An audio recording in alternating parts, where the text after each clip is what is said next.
ओम श्री गणेशाय नमः। ओम नमो भगवते वासुदेवाय। श्रीमद् भागवत में दशम स्कंद 21वां अध्याय प्रारंभ करते हैं। वेणु गीत। श्री सुखदेव जी कहते हैं, परीक्षित, शरद ऋतु के कारण वह वन बड़ा सुंदर हो रहा था। जल निर्मल था और जलाशयों में खिले हुए कमलों की सुगंध से सनकर वायु मंद मंद चल रही थी। भगवान श्री कृष्ण ने गौओं और ग्वालपालों के साथ उस वन में प्रवेश किया। सुंदर सुंदर पुष्पों से परिपूर्ण हरी हरी वृक्ष पंक्तियों में मतवाले भौरे स्थान स्थान पर गुनगुना रहे थे और तरह तरह के पक्षी झुंड के झुंड अलग अलग कलरव कर रहे थे, जिससे उस वन के सरोवर, नदियां और पर्वत सबके सब गूंजते रहते थे। मधुपति श्री कृष्ण ने बलराम जी और ग्वालपालों के साथ उसके भीतर घुसकर गौओं को चराते हुए अपनी बांसुरी पर बड़ी मधुर तान छेड़ी। श्री कृष्ण की वह वंशी ध्वनि भगवान के प्रति प्रेम भाव को, उनके मिलन की आकांक्षा को जगाने वाली थी। उसे सुनकर गोपियों का हृदय प्रेम से परिपूर्ण हो गया। वे एकांत में अपनी सखियों से उनके रूप, गुण और वंशी ध्वनि के प्रभाव का वर्णन करने लगी। ब्रज की गोपियों ने वंशी ध्वनि का माधुर्य आपस में वर्णन करना चाहा तो अवश्य, परंतु वंशी का स्मरण होते ही उन्हें श्री कृष्ण की मधुर चेष्टाओं की, प्रेमपूर्ण चितवन, भौहों के इशारे और मधुर मुस्कान आदि की याद हो आई। उनकी भगवान से मिलने की आकांक्षा और भी बढ़ गई। उनका मन हाथ से निकल गया। वे मन ही मन वहां पहुंच गईं जहां श्री कृष्ण थे। अब उनकी वाणी बोले कैसे? वे उसके वर्णन में असमर्थ हो गईं। वे मन ही मन देखने लगीं कि श्री कृष्ण ग्वालपालों के साथ वृंदावन में प्रवेश कर रहे हैं। उनके सिर पर मयूर पिच है और कानों पर कनेर के पीले पीले पुष्प, शरीर पर सुनहला पीतांबर और गले में 5 प्रकार के सुगंधित पुष्पों की बनी वैजयंती माला है। रंग मंच पर अभिनय करते हुए श्रेष्ठ नट का सा क्या ही सुंदर वेश है। बांसुरी के छिद्रों को वे अपने अधरामृत से भर रहे हैं। उनके पीछे पीछे ग्वालबाल उनकी लोक पावन कीर्ति का गान कर रहे हैं। इस प्रकार वैकुंठ से भी श्रेष्ठ वह वृंदावन धाम उनके चरण चिन्हों से और भी रमणीय बन गया है। परीक्षित, यह वंशी ध्वनि जड़ चेतन समस्त भूतों का मन चुरा लेती हैं। गोपियों ने उसे सुना और सुनकर उसका वर्णन करने लगी। वर्णन करते करते वे तन्मय हो गईं और श्री कृष्ण को पाकर आलिंगन करने लगी। गोपियां आपस में बातचीत करने लगी। अरे सखी, हमने तो आंख वालों के जीवन की और उनकी आंखों की बस यही इतनी ही सफलता समझी है, और तो हमें कुछ मालूम ही नहीं है। वह कौन सा लाभ है? वह यही है कि जब श्याम सुंदर श्री कृष्ण और गौर सुंदर बलराम ग्वाल बालों के साथ गायों को हाँक कर वन में ले जा रहे हों या लौटाकर व्रज में ला रहे हों, उन्होंने अपने अधरों पर मुरली धर रखी हो और प्रेम भरी तिरछी चितवन से हमारी ओर देख रहे हों, उस समय हम उनकी मुख माधुरी का पान करती रहें। अरे सखी, जब वे आम की नई कोपलें, मोरों के पंख, फूलों के गुच्छे, रंग बिरंगे कमल और कुमुद की मालाएं धारण कर लेते हैं, श्री कृष्ण के सांवरे शरीर पर पीतांबर और बलराम के गोरे शरीर पर नीलांबर फहराने लगता है, तब उनका वेश बड़ा ही विचित्र बन जाता है। ग्वाल बालों की गोष्ठी में वे दोनों बीचों बीच बैठ जाते हैं और मधुर संगीत की तान छेड़ देते हैं।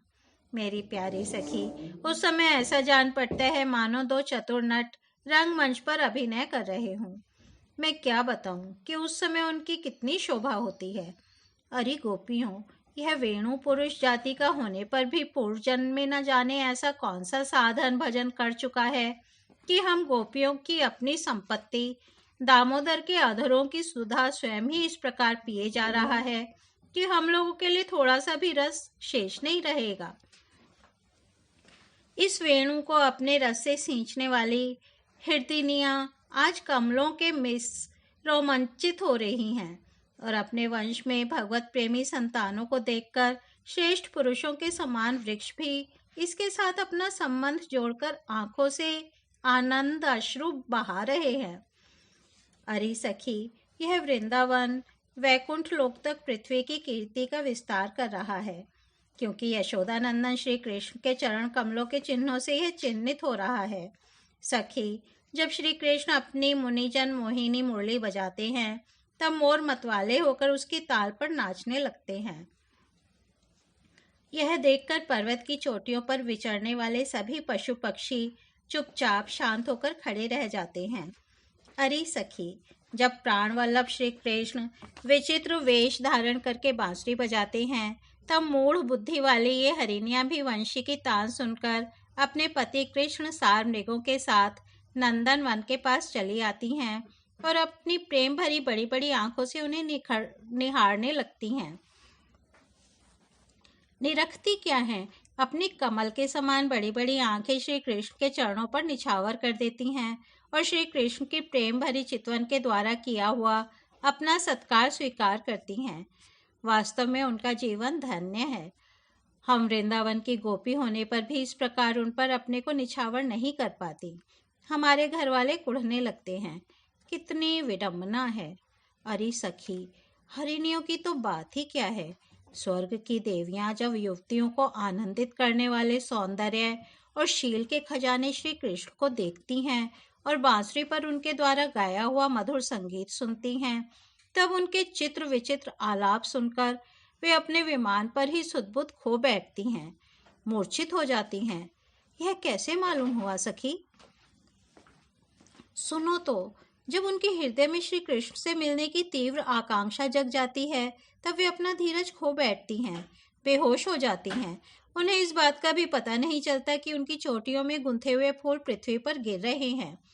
यहाँ तक कि उन्हें अपनी साड़ी का भी पता नहीं रहता कि वह कमर से खिसक कर जमीन पर गिर जाती है। अरे सखी, तुम देवियों की बात क्या कर रही हो? इन गौओं को नहीं देखती? जब हमारे कृष्ण प्यारे अपने मुख से बांसुरी में स्वर भरते हैं और गौएं उनका मधुर संगीत सुनती हैं, तब ये अपने दोनों कानों के दोने संभाल लेती हैं, खड़े कर लेती हैं और मानो उनसे अमृत पी रही हूँ, इस प्रकार उस संगीत का रस लेने लगती हैं। ऐसा क्यों होता है सखी? अपने नेत्रों के द्वार से श्याम सुंदर को हृदय में ले जाकर वे उन्हें वहीं विराजमान कर देती हैं और मन ही मन उनका आलिंगन करती हैं। देखती नहीं हो, उनके नेत्रों से आनंद के आंसू छलकने लगते हैं और उनके बछड़ों की तो दशा ही निराली हो जाती है। यद्यपि गायों के थनों से अपने आप दूध झरता रहता है, वे जब दूध पीते पीते अचानक ही वंशी ध्वनि सुनते हैं तब मुंह में लिया हुआ दूध का घूंट न उगल पाते हैं और न निगल पाते हैं। उनके हृदय में भी होता है भगवान का संस्पर्श और नेत्रों में छलकते होते हैं आनंद के आंसू। वे ज्यों के त्यों ठिठके रह जाते हैं। अरे सखी, गौएं और बछड़े तो हमारी घर की वस्तु हैं, उनकी बात तो जाने ही दो। वृंदावन के पक्षियों को तुम नहीं देखती हो? उन्हें पक्षी कहना ही भूल है। सच पूछो तो उनमें से अधिकांश बड़े बड़े ऋषि मुनि हैं। वे वृंदावन के सुंदर सुंदर वृक्षों की नई और मनोहर खोपलों वाली डालियों पर चुपचाप बैठ जाते हैं और आंखें बंद नहीं करते। निर्निमेष नयनों से श्री कृष्ण की रूप माधुरी तथा प्यार भरी चितवन देख देख कर निहाल होते रहते हैं तथा कानों से अन्य सब प्रकार के शब्दों को छोड़कर केवल उन्हीं की मोहनी वाणी और वंशी का त्रिभुवन मोहन संगीत सुनते रहते हैं। मेरी प्यारी सखी, उनका जीवन कितना धन्य है।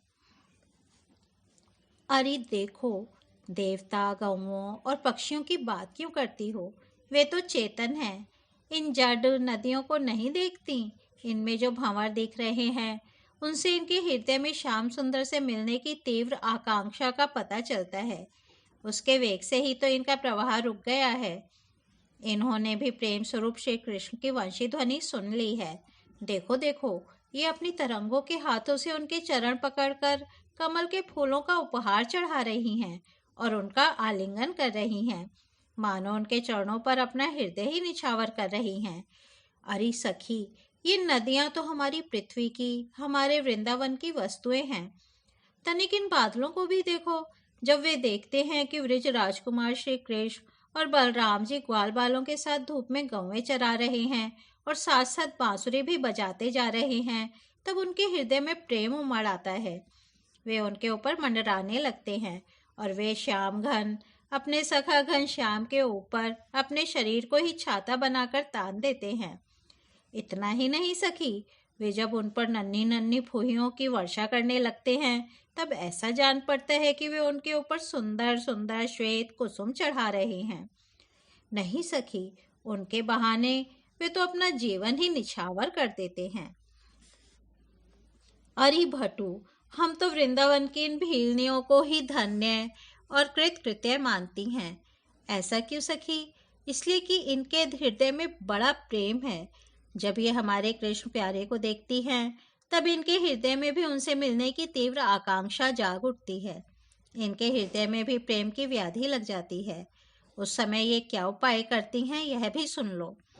हमारे प्रियतम की प्रेयसी गोपियां अपने वक्षः स्थलों पर जो केसर लगाती हैं वह श्याम सुंदर के चरणों में लगी होती है, और वे जब वृंदावन के घास पात पर चलते हैं तब उनमें भी लग जाती है।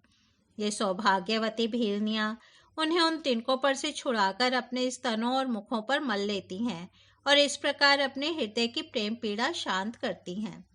अरे गोपियों, यह गिरिराज गोवर्धन तो भगवान के भक्तों में बहुत ही श्रेष्ठ है। धन्य है इसके भाग्य। देखती नहीं हो, हमारे प्राण वल्लभ श्री कृष्ण और नैनाभिराम बलराम के चरण कमलों का स्पर्श प्राप्त करके यह कितना आनंदित रहता है। इसके भाग्य की सराहना कौन करे। यह तो उन दोनों का ग्वाल बालों और गऊं का बड़ा ही सत्कार करता है।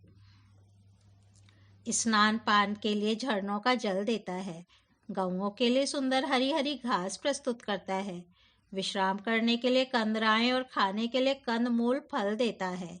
वास्तव में यह धन्य है। अरे सखी, इन सांवरे गौरे किशोरों की तो गति ही निराली है।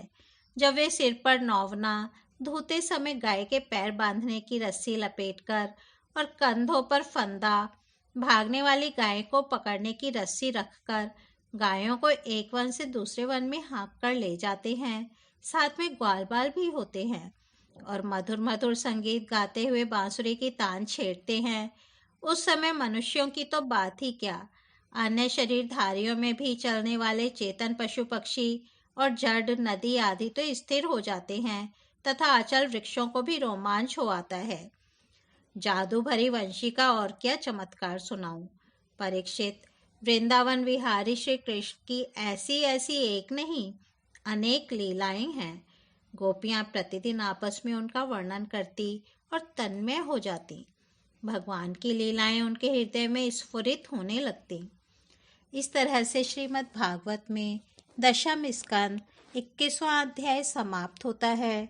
कल हम 22वां अध्याय चीर हरण सुनेंगे। तब तक हम यहीं विराम देते हैं। हरि ओम तत्सत।